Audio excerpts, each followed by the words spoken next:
The most important meal of the day, second breakfast. Hi, everybody. Welcome back to another Second Breakfast podcast. I'm Andy Roth alongside Phil Duvall. Say hi, Phil. Hello, everybody. So good to be here on the show. For those who are Why? just for those Why who are you just laughing? for those who are just listening, something that, and actually for those viewing too, because depending on when I cut for the starting edit, right before we started filming, Phil was like set, and then he just moved like 3 inches closer to his camera. So it was just like slowly panning in. Basically, it was just like, it was very weird. I didn't even notice that I did it. That's what's funny is like I see a light on, Andy, and I just start moving towards it. You're like a moth to the flame. Jinxed. Yeah. Lord help me. It's Lord true. help. It's true. No, I wouldn't find it funny if I thought you had done it on purpose, or as funny at least. So yeah. So welcome back. Hope everybody had a great Labor Day weekend. Did you have a good Labor Day weekend? Yes. I've had lovely. I've seen family. I had a friend come visit. It's just been great. That's fantastic. Yeah. Good. Yes. Punctuated by a viewing of The Beaver, which we'll talk about in a little bit. We will. It's true. Which My nose is a little stuffy. Y'all may hear that during this. I apologize. I'm gonna say it's allergies. I might actually be sick, but I'm gonna say allergies. I will believe you, and that's all it takes to make it true. Yeah, The Beaver. What better movie to watch on a long weekend that is usually all about family? So on our first podcast of the week, released on Tuesdays, as this one is, and as it usually will be, and ever shall be. Indeed. Don't lock us into that, dude. Yeah, seriously. Right. We tell you what we saw over the past week, and it's a big week. It's a big week because Phil Is it? Yeah. beat me for like the second time ever. Ever. It's very exciting. I'm already over it. This ain't my first rodeo. It's your second rodeo. I'm just acting like I've been here before. That's sort of how I treat this stuff. Right. Barry Sanders just handing the ball to the ref after a touchdown. That's it. Nice. That was, by the way, you were the one who taught me about that, and that is exactly how I would hand the ball to the ref. It. You are welcome, and that is awesome. So, do you want me to go first since you have the longer list, or Sure, gosh, yeah, because I'm going to take forever, so you should go first. Nice. I watched. God, you're the worst. I am. No, I'm the worst. Folks, you heard it here. So I watched a movie which we will be discussing at some point at Second Breakfast Nation. You're so excited about this and you don't even know it. We periodically have guests, and this particular guest is our director, Keith Porcaro, and we will be discussing a movie with him, In the Loop, a political satire which is pretty much as jet black, has as jet black a heart as you can, without being a Dickens novel. But it is so funny.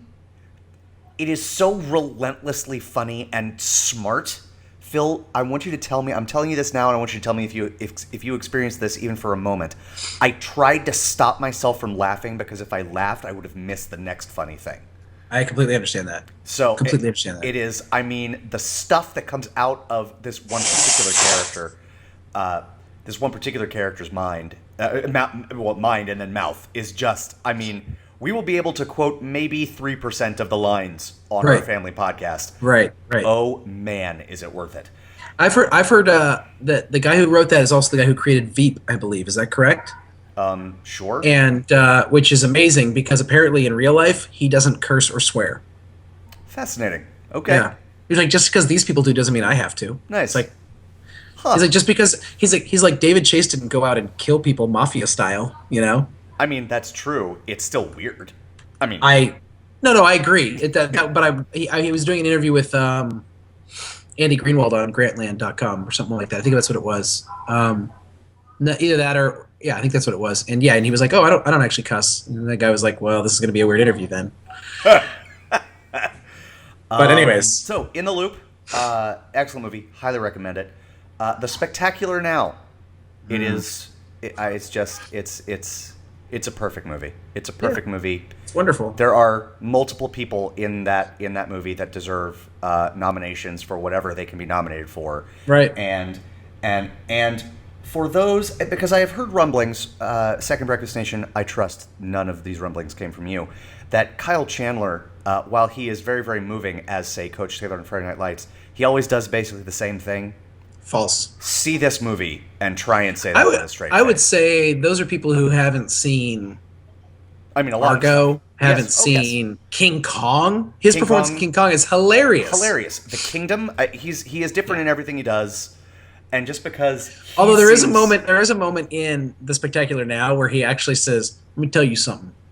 And I was like, "Yes!" I have to be honest, I realize that now when you said that.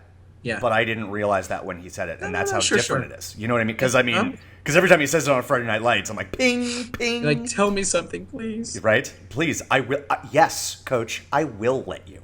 Yeah. I saw The World's End again. Gets better. It gets better the second time. Okay. Love it.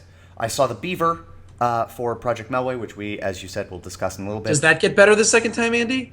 No, but it's been a really long time since I saw it, and I didn't like it less. It stayed the same. You know, the problems I had with the first time, I have the same problems this time. And the last movie I saw, not chronologically, but because this is going to be, obviously we're going to hear your list, but then we do our one big thing, and this will be my one big thing. I saw the next step in Selena Gomez's inevitable rise to superstardom in Hollywood, Getaway, with Ethan Hawke. Can I ask you two questions? Yes, but they might have to wait till the one big thing. Go ahead. Well, one is her career passing, like, are they meeting on the way, like, as Ethan Hawke's career goes down and Selena Gomez's career goes up? Are they seeing each other, like? Definitively not. Okay. Definitively not. And then the other question is, why, Andy? Maybe that'll be my one big thing. Okay. Maybe it will. Okay. So, punt. I abstain for the moment. I will discuss that. That's your prerogative. I know it is, tough guy. I began the week in the movie theater in the middle of the day seeing The World's End. I really liked it. I was not overwhelmed the way you were, which made me feel guilty somehow because I'm weird. I'm going to see it again for sure. I mean, I know I'll see it again. That's not even a question. I definitely want to see it again. I definitely enjoyed it.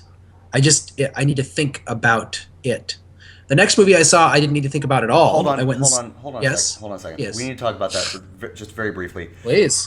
In the neck and neck lifelong race between the two of us to be a better person than the other, I have just nudged ahead.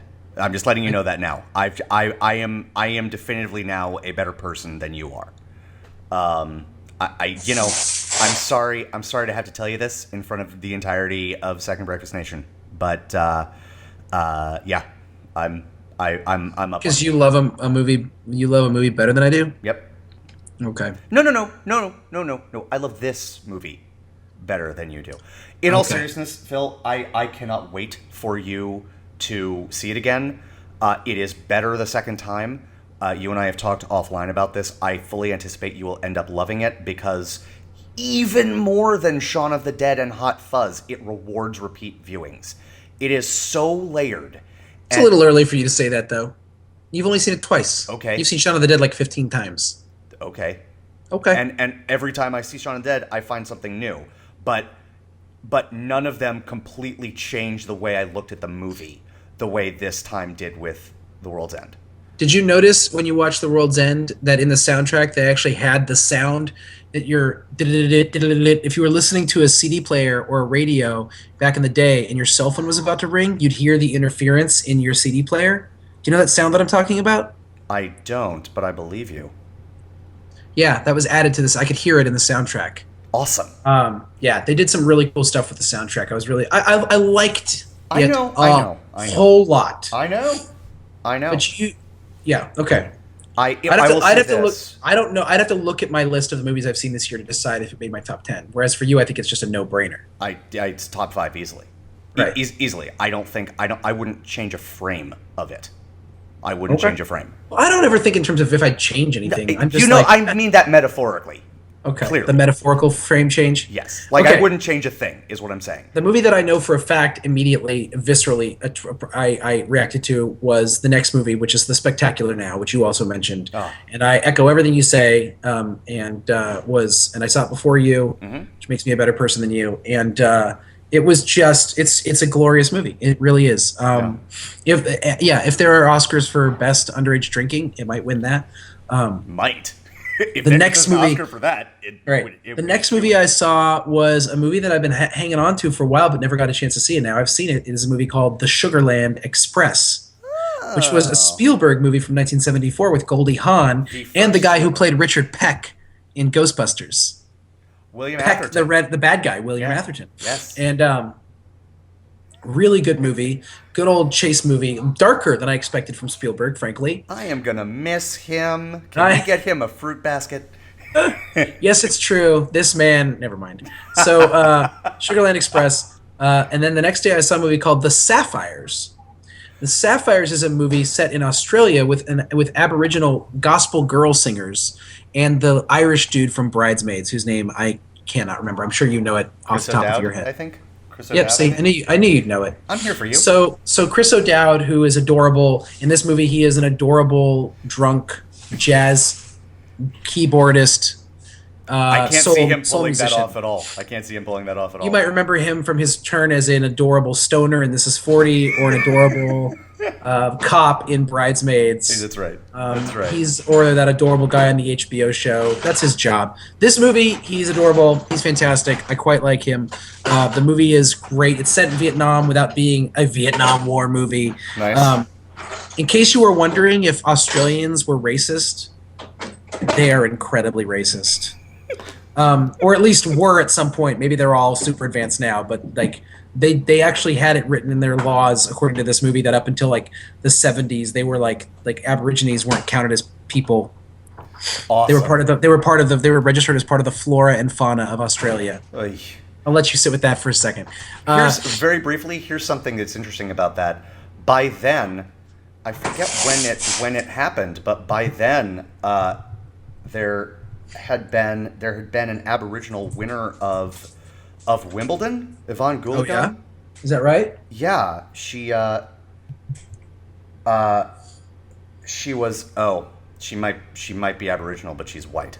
So There was a whole generation. I was about to say this. There was a whole generation of Aborigines that, if they were light-skinned enough, the government came and took them away from their families and gave them to white families to raise as white. That's a real thing. Right. That's a real thing that happened. So, anyways, She won every major except in the 70s, except for the U.S. Open. She never won the U.S. Open. She got to 4 finals, and then she won Wimbledon in 1980 as well as the 1971. Wow. But she was like number 1 ranked for a really long time. So. It just goes to show for me that people who talk about other countries, Americans who talk romantically about other countries, like unanimously, like, oh, I would love to go to Australia. Everybody's just so more laid back there. It's like, you read that in a book or saw it on a movie. Right. You don't. That's not something you know. They're people, and in fact, there's terrible people everywhere, and you're Indeed. probably one of them for thinking that about Australia. So, The Sapphires is a delightful movie. It was like The Commitments plus Pitch Perfect. Well, Plus, I mean, plus race relations. that has me. With hello. a smattering of Vietnam War. And of course, the soundtrack is all soul music. There's no downside. Love it. So Love it. then the next movie I saw, which I watched with my daughter and haven't seen since I was probably in high school, was Babe, the Pink movie. Oh, Okay, that movie's lovely, Yes. lovely. Yes. Can't wait to watch it again. Actually, I really that's gonna make it into the rotation. Have you seen the second one, Babe, Pig in the City? Saw parts of it. I know it was directed by George Miller from Roadrunner fame or Road Warrior fame. Well, both of them were. No, he wrote Babe. He didn't direct Babe. Oh, I did. Thank you. I Or didn't know that. co-wrote Babe. Okay. So- I hear that more than one review has said that the second one is actually kind of a masterpiece. Like, it's even better than the first. Which, I mean, I love. I'd like to see it. Yeah, I'd like to see it. Me The first too. one Never really, saw it was of course nominated for best film in 1995, which was a ridiculous year for best film nominations. It was like Apollo 13, Sense and Sensibility, Braveheart, Il Postino, and Babe And That's Braveheart beat Apollo 13 and Sense and Sensibility, which is dumb and dumb ability. It's awful, terrible. And then finally, I saw The Beaver, which we're going to talk about in a few minutes. That is my 6 movies. And of five of them I'd never seen before. well done. Of the 6, 5 were brand new to me. Well done. So I feel pretty good about that. Of my 5, I had seen 2. Well, there you go. The World's End and one of them was World's End that I saw for the first time last week. So Right. yeah, so World's End and The Beaver. Other than that, in the Loop, new, Spectacular Now, new, Getaway, new, and only time I will be seeing it. So, Oh boy. one big thing, Phil. My one big thing, Yeah. the movie Getaway. Oh gosh, Andy. Okay. Here's Why, the deal. I reiterate. Why? Phil, this movie was terrible. Well, Andy, let me. How do I say this? Duh. Right.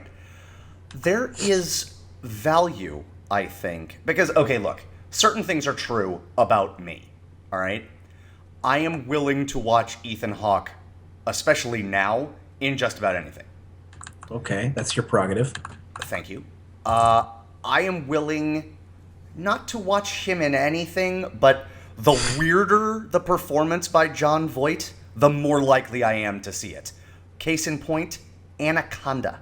That is Fair enough. You know? Fair enough. And I mean, the lower half of his face and his lips give like the performance of a lifetime. It is astonishing what he does with just that, because that is, except for the last shot of the movie, I think you only see him from like the mustache down or the stubble down. Has anyone done more with less than Jon Voight? And by the way, take that any way you want to. I might. Maybe not. He to me is one of the least charismatic actors and least magnetic and interesting to watch actors I can think of. In fact, I would never think of him. I don't think I forget. That's well said. And yet he has never ever turned in a bad performance at all. It's true. Have you seen Midnight Cowboy? He's amazing. I haven't yet. It's on my list, No, of course, because I'm watching the AFIs, that's and I know right. I believe he won an Oscar for that. Yeah, did he? or he won for Coming Home or something. And then He won for Coming Home. I know. and then he was fantastic in Deliverance, unquestionably. Yes. Here's the deal. The point of his character, almost sort of structurally speaking, he's absolutely, the main character of Midnight Cowboy. But the point of his character is to be overshadowed by Dustin Hoffman's Ratso Rizzo. That's the point of it, because it doesn't work if he is more charismatic. And Dustin Hoffman, quite frankly, is extremely charismatic, especially as a young man. He was so it works perfectly. But that's really insightful about Jon Voight. I never thought of it in those terms. But so with those things being true, and also I'll watch something that's sort of, I mean, I like the Fast and Furious movies. I was like, if this is a worse version of Fast and Furious movie, I will be fine with that. Knowing all of those things to be true about me, here is my answer to your question, why. There is value in watching movies that you think might not be very good. Right. Because sometimes, like, for example, We're the Millers, you are pleasantly surprised. And I stand by the fact that that was not a good movie, but it was significantly better than I thought it was going to be. Okay. And sometimes you have no expectations, and even those lack of expectations are not met, like in Getaway. Let me put it another way. When I took a screenwriting class at when we were in college, and the movie we watched was not Citizen Kane, or The Third Man, or The Conversation, or The Godfather. It was Dante's Peak. And it's because it was totally paint Where was by this? numbers. In college? Yeah, at Tufts. Who taught this? I forget his name. Because I took a screenwriting class in college at Tufts, and I did not have that happen experience at all. Okay. But it was just interesting. So I was Sure. like, I didn't realize they had different teachers. That's all. He may not have. He might have Right. used another similar movie. Because he was like, and we asked, like, why are we watching this movie? Because those of us had seen it were like, this is not a good movie. He's like, and he said, because you can see the bones sticking out. which is just a lovely way of just totally demolishing a movie with a turn of phrase. And did Henry Selick teach that class? no, Or Harry Selick? Okay. still no. Okay. So yeah, it's nice to see a movie that isn't good. First off, because here's the deal, I get this leveled at me a lot. You like everything. Like, okay, I mean, I don't feel like that's true, but it's nice to sort of check in with a control group. I wouldn't say that you like everything. I would say you see everything, which is not the same thing at all. Okay, fair enough. But yeah. So, and even if you do or don't, regardless of whether you do or don't like everything, you can't. It's tough to. If you're never in darkness, it's hard to appreciate the sunlight. And what are you trying to tell me that you went to see Getaway on purpose to see a bad movie so you could remember what good movies were like? No, I'm trying to tell you that I saw Getaway even though I knew it would probably be terrible, because it is nice to know that I still am in touch with why I think bad movies are bad and good movies are good. Interesting. Does that make sense? It's similar to what you just said, but hopefully slightly more intelligent. I was always fascinated when I taught high school, but this high school level of spirituality was that kids would say, well, we need to have evil because that's the only way you can understand good. And they thought that was like a really advanced way of thinking. And I was like, well, it's an interesting thought, but I don't believe it at all. Like, you need bad to know that good's good. I said, and my example always was, you don't need to get kicked in the crotch to know how good ice cream tastes. Like, that's true. That's like, but I hear what you're saying. And I also think there must have been a part of you, and this is me rationalizing you because I need to keep you on your pedestal in my heart, that there must have been, you're way up there, buddy. There must have been something in you that was like, well, one, you love Ethan Hawke on a deep level. So you were like, Ethan Hawke's going to carry this. That's sort of how I am with Liam Neeson. Although I say that and then still don't see, I never saw Taken 2, Electric Boogaloo. But if you made Rob Roy 2, you know I'd be there. Oh my God. But I would sneak on set if he made Rob Roy too. Seriously, but I would imagine part of you was just like, there's no way it can be as bad as everyone's saying, and it's only 90 minutes, and what could go wrong? All of that's true, and you know what? Still a significantly better movie than A Good Day to Die Hard. Wow, I'm so sorry to hear you say that. I mean, I'm not surprised. Not as sorry as I am to say it, man. Yeah. I mean, I know you are. I know you are because you care about movies, and Die Hard is a movie that's important to you because you are a right-thinking human being. Yeah. So, by the way, in that neck and neck sort of who's a better person fight that you and I always have, indeed, I didn't go see Good Day to Die Hard, so just you know what, edged back ahead of you just a tad. I don't think that's true. I think you may have clinched it for all time because I think it injured my soul. Yes. Yeah. You heard it here first, folks. It's like a Horcrux. It fractured part of you. That's right. And to get over the, oh my God, am I about to buy a ticket to Die Hard 5? Much like a Horcrux, I had to kill someone. So yeah, there was murder involved. And then my soul was murdered by that film. Yes. So yeah. So that's. I mean, I'm certain that I have not. Well, I'm not trying to convince you to see Getaway. I'm certain that I haven't fully convinced you of why I saw it, but you hit a lot of the answers on the head. A lot of reasons on the head. It wasn't a long movie. If it had been a 3-hour movie, no. 89 minutes. Oh, okay. All right. I'd see a lot more things if they were 90 minutes. I wish filmmakers understood that. Sure. Not for nothing. And this is another thing that helps me realize that I'm in the way that I meant it, properly calibrated, shall we say. Like, I know why I like things and why I don't like things. The one shot that I have heard people praise in the movie Getaway, I flat out hated. I was like, no, people are wrong about this, and I can discuss why intelligently. So there's. I don't know who these people are that think you like everything. I think there's a difference between I think you have a lower threshold of things you're willing to see. Well, that's true. But I mean, like, Roger Ebert saw everything. That was his job, of course. But I mean, he saw everything. And right. That's right. It doesn't mean he liked everything. That's right. So, yeah. But most of us, if we know we're not going to like something, are like, well, I'm not going to see that then. But you're like, I'm probably not going to like this. I'll check it out. And that's a very different mentality. Like if I tasted something and said, this is disgusting, taste this, you'd be like, okay.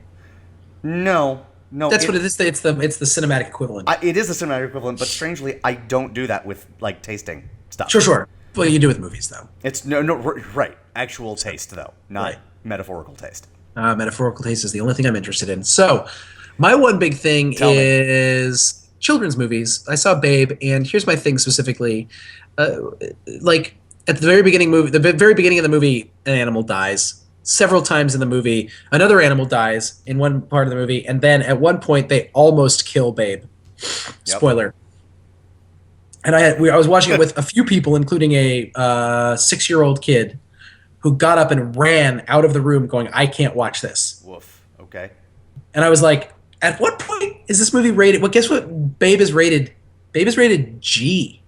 I didn't know that, but that doesn't surprise me. But then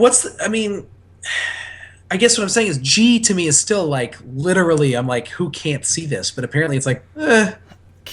Can I respond to that? Do. I don't know that. I think that isn't because they're changing. I think that's because you're getting older. Sure. Like the most amazing statistic I ever heard, and yet it wasn't surprising to me. I just never thought about it in these terms.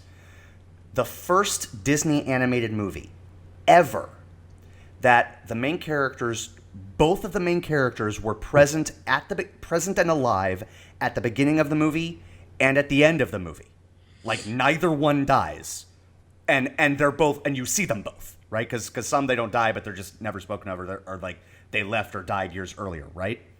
The first animated movie that has both parents alive and present at both the beginning and end of the movie, Hercules, and they were parents, yes, right? Parents, and they were gods. Right. Like, so that's most of history. That's most of Disney's history. Right. And I think what they do, or what the good ones do, is try to present things that children may or may not have to deal with as children, but they will certainly have to deal with at some point in their lives. Oh, I agree. It's just, and I'm not actually in any way complaining about the movie having this stuff. I was just thinking, like, how do I? And in this situation, Paige, my daughter wasn't really old enough to get death, but it's how old before they're like, what happened? Well, he's dead. Like right. And then particularly in Babe, it's strange because it's like a human being is going to go slaughter that animal, right, for the sake of food, right? Right? Yes. So, and that's a big. That's a big part of Charlotte's Web as well. So that's true. This is my whole thing. That wasn't a big thing. I guess it's one mediocre thing or medium thing, but that was what I was thinking about. Just watching kids watch a kids movie and having them be like horrified by something was really interesting. No, that's totally fair. That's totally fair. Shall we talk more about it, or you want to move on to Melway? Nope. Let's talk about Melway. Andy, Project Melway. What is it? Project Melway, brought to you by the Gibsonian Institute, a shadowy cabal of the world's 5 or 6 most powerful men, who used to be called the Pentaveret. They have tasked. Well done. Thank you. They have tasked Phil and me with watching all of Mel Gibson's movies in chronological order. And I'm not talking about, apparently he had like a 5-second role in Father's Day that was uncredited. We're not talking about that. We're talking about things that he was credited on, both as an actor and as a director. And we're coming to the end of the line, folks. And today's, and what we have noted in the past few weeks as being particularly interesting is sort of as his personal and public life sort of fell to pieces, his roles have mirrored that in kind of an astonishing way, and I don't think that's true anywhere so much as it is with this movie. The Beaver, directed by Jodie Foster, starring Jodie Foster, Anton Yelchin, who you would probably know as Chekhov from the new Star Trek movies. Yep.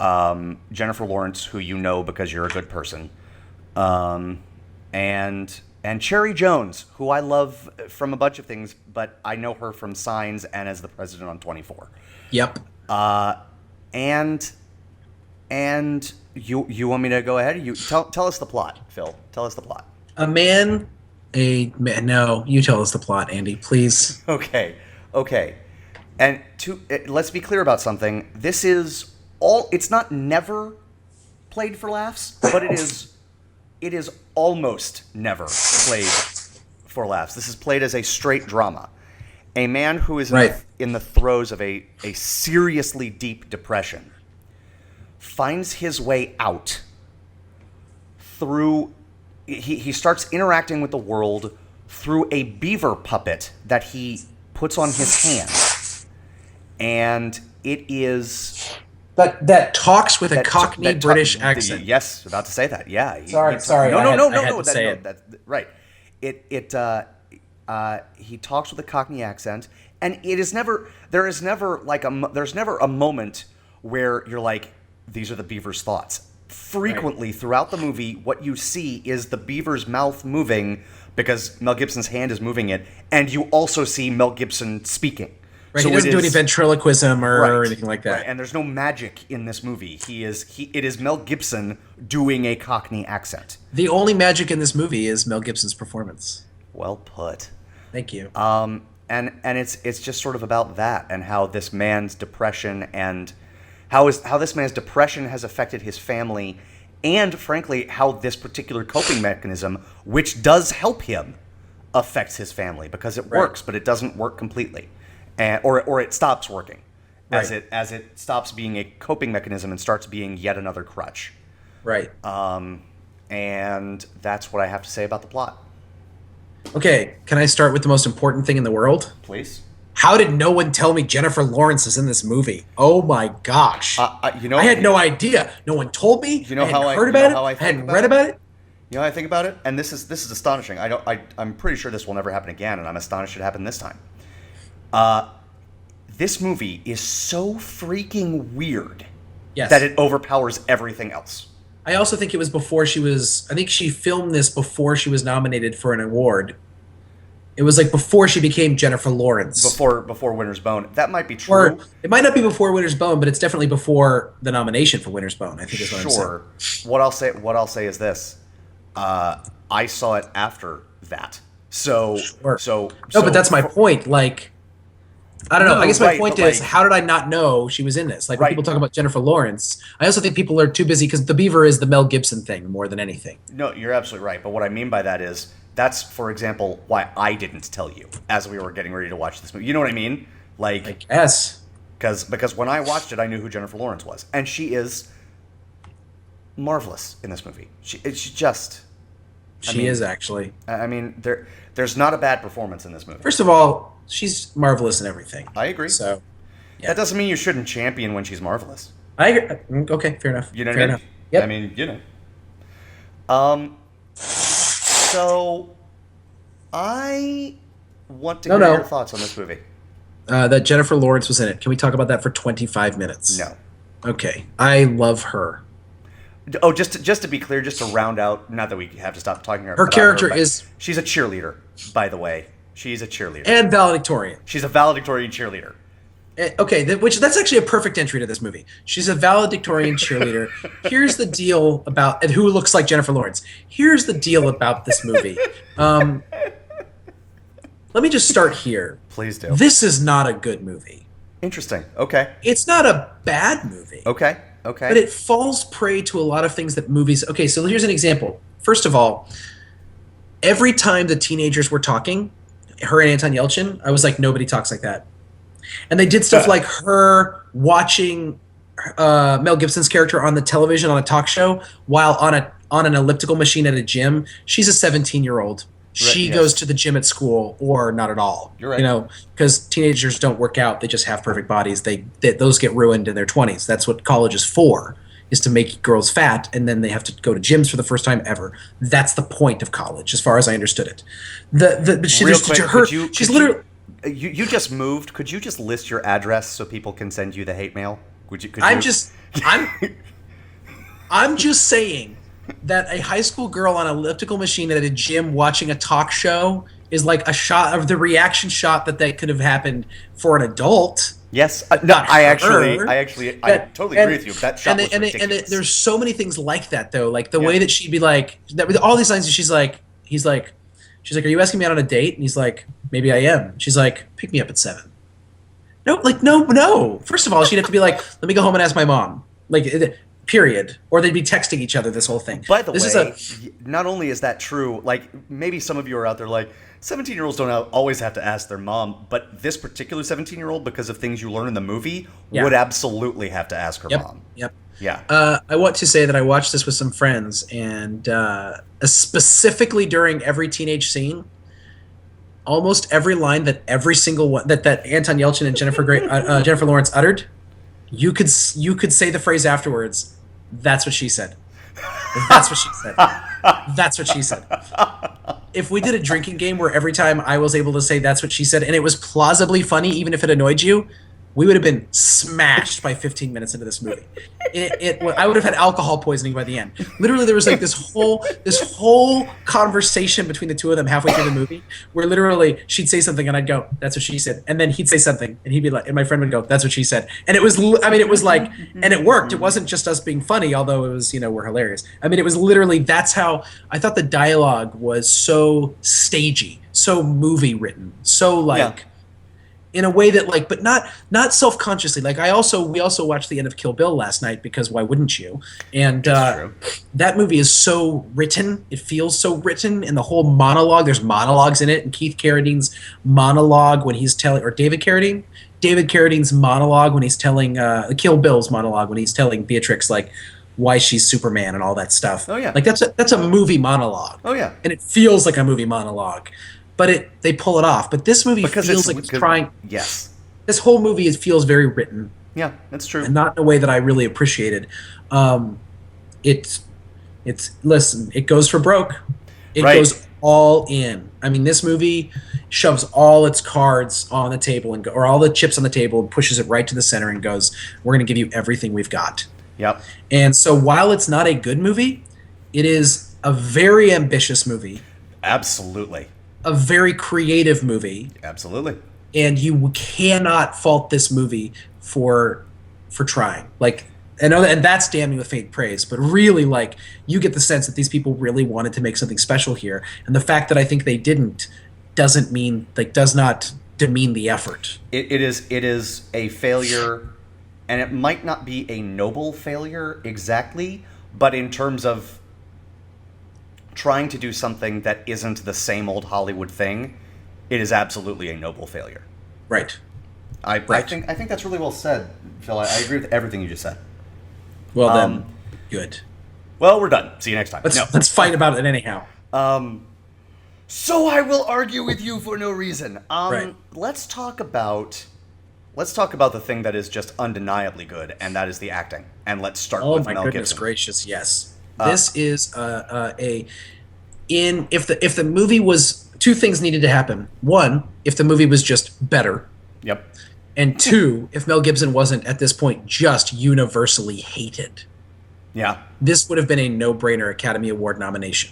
Oh, yes. No question. If the movie wasn't good enough for it and he was just so hated, this performance it easily ranks among one of his best performances I've ever seen. I totally agree. It is his ability to, and he plays right into some great Mel Gibson tropes. Yep. By the way, I'm adding a new trope to the Mel Gibson library. Please do. What is it? The stumbling walk. Nice. Mel Gibson does a staggering stumbling walk in dozens of movies. Nice. This movie starts with him trying to kill himself by hanging himself from the shower. Doesn't work. The shower curtain breaks, and then he walks to the outside of his motel where he's going to jump off the ledge of the hotel. Doesn't do it, obviously, but he's walking towards it. And I can tell you this is the first 5 minutes of the movie. And he's walking, and he's stumbling because he's got the shower curtain rod. But it's that stumbling shot from behind. He stumbles at the end of Edge of Darkness because he's poisoned, and he's doing that Mel Gibson walk. He does it in the Lethal Weapon movies because he's dislocated his shoulder, and he's been electrocuted a bunch of times. He does it in Road Warrior because he's just gotten the crap kicked out of him. Right. The stumbling yes. The stumbling Mel Gibson walk is right up there with the Mel Gibson cry and the Mel Gibson crazy eyes. It's way up there. And this movie, I don't know what else to say. I'd like to talk to some people about. I want to talk more. I almost feel like we should have had someone on the air to talk about depression, because I'd actually love to talk about how this movie portrays depression. Interesting. Sure. And his performance of a person who suffers from depression. The difference between him being able to what the beaver does essentially, the stuffed animal does, is creates a barrier wherein he can actually not only be honest to the world about the world, which would be like the obvious thing, like, oh, the ventriloquist can say things that no one else can like say. That's the idea of the dummy in ventriloquist shows. The puppet can say, well, you've gained a few pounds or something like that. Right. Yes. But what he does here, which I find fascinating, what this movie does is it goes the opposite direction, where the puppet allows him to say things about himself. Yes. That he's not able to admit otherwise. Yes. And that's amazing. And what happens is there's one scene in the middle of the movie where his wife tries to get him to stop, and he actually agrees to stop using the puppet for a scene. Yeah. And you just see this shell of a man. Yes. And the difference is, I mean, it's fine work. Fine work by Mr. A tour de force. He marshals all of his ability for this movie. I wish it were. Gives it everything. I wish it were in a better movie, which makes me sad on a number of levels because Jodie Foster is also great. Oh, yes. She's great. Anton Yelchin is great. You could just say Jodie Foster and leave it at that. That's her deal. Her deal is that she's a great actor. I mean, even though I agree with you, I didn't notice that that's what she said thing. Even though I agree with you that, like, Jennifer Lawrence and Anton Yelchin are kind of ridiculous because their parts are ridiculous. But they do good work within the ridiculous. They do good work with it. Yes. Yeah. And the fault is not with the actors in this movie at all. No. Or frankly, I think you can absolve Jodie Foster as the director up to the point that the buck stops with the director. But I think the real problem is the script. Yeah. The big ideas of the script are great, like the broad strokes. But the portrayal of depression, not only for the father, but having the son slowly realize, not slowly, he's already begun to realize it at the beginning of the show, but at the beginning you're introduced to Anton Yelchin's character as someone who already hates his father, but recognizes that he shares traits with his father. Yes. But on some level, I don't think he recognizes that he has depression like his father. On some level, I don't think he's recognized that. That's right. And so watching him sort of his great arc to me was the slow realization of part of being like my dad is being depressed too. Yeah. And the portrayal of depression as a family disease, which it absolutely is, not just in the sense that it's passed down, but the sense that it affects everybody involved. Well said. But also that effect of and the fear that the father has that the son will get it. And the whole sub stuff with him and his son is actually perhaps the most interesting stuff to me. I agree with that. It might be the most interesting stuff in the movie for me was it's also, and maybe it's also because it's the least exposed in the movie. Sure. I have one more thing to say, and then we can be done. Okay. Can I go way out on a metaphorical limb here, and not only a metaphorical limb, but a metaphorical biblical limb here? Clearly, you're always welcome to do that in my presence. The name of something we didn't say because it's only tangentially important to the plot. Mel Gibson's character is the CEO of a toy company. Yep. And he got that from his dad, whose name was Jerry, and the name of the company is Jericho. Thank you for bringing this up, Jericho, which is the Thank you for bringing that up. It is the battle that it was the first battle as the Israelites came out of the wandering in Egypt after they escaped from Egypt. Right. So 40 years of blah, blah, blah. Right. It was their first battle as they took over the Promised Land. Yep. And so, and it is absolutely a story of a man being released from bondage. If you want to be as ham-fisted about it as possible. No, and let's go. I'll jump on that even further. If Jericho is also this great city, known for its huge walls that come and they come tumbling down. Yes. because the walls come tumbling down when the Israelites march around it playing their music and the walls fall down. Yes. I mean, obviously they fall down because of God. That's the point of the story. Right. But the idea being that this great mighty thing gets toppled. Yes. And so there's the toppling of sort of our illusion of who our fathers are. Yes. There's that toppling in this movie, but there's also I like what you just said, the first battle in the reclaiming of the Promised Land. Yes. And that this being the sort of moment, this movie is the great battle for this guy's soul. Right. And it's not over. It's not over at the end of the movie.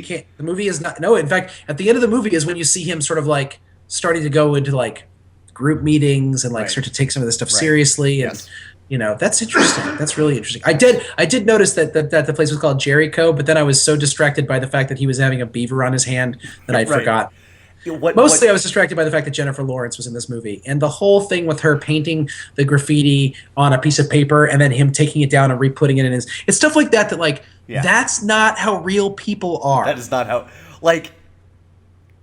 And I can't blame Jodie Foster for that because she did not have anything like a normal upbringing. So as far as she's concerned, fair. maybe that's totally how teenagers act. That's fair. When she was like, "Take it with you, dummy," or whatever she said, I expected him, and I had seen the movie before. I just forgot this part. I expected him to take a picture. Yeah, to whip out his cell phone. Click, click, click, click. Okay, I'm good now. So yeah, what clinched it for me was that it's Jericho, but every time. Maybe once or twice in the movie, and it's said a lot. Maybe once or twice in the movie, they say Jericho. Every other time, it's said quickly. So it's Jericho, Jericho, Jericho. Can we talk about Jennifer Lawrence's valedictorian speech? I don't know. It's a family podcast. And she curses in it. I don't mind that she curses in it. It's just that it doesn't end up going anywhere. No. Like, it's supposed to be this really special moment in the movie. It's not. Also, Anton Yelchin's character, spoiler again, gets in trouble for helping people forge their homework and forge work and do that. Mm-hmm. And then apparently he originally had gotten into like Cornell or some like big school, Brown. Yep. And then it's like, we cannot offer you, due to basically like they send it shows at the end of the movie that he gets a letter from the university saying like, due to things that recent developments, in other words, due to us finding out about you, we're sending our offer to you. And then it says, you're free to reapply next year. Feel free to reapply next year. And I was thinking, really? They're just going to be like, but apply again next. I mean, I guess they're just thinking we'll take your $50, but. I was like, yeah. You know what that said to me was that gives him license to take his gap year wherever Jennifer Lawrence is going to school and then apply near her.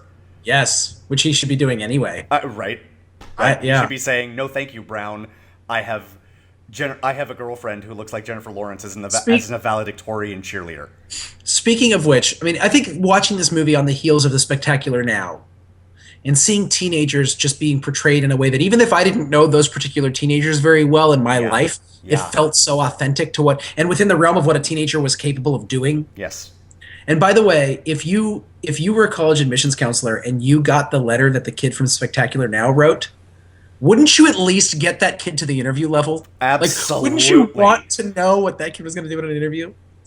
I have. There is not an inch of my body that is not covered with goosebumps right now. I loved every moment of that movie. Yeah. Okay. So I think that Jodie Foster is a great actor. Yes. Who is a good director. I agree with that. She's and Mel Gibson.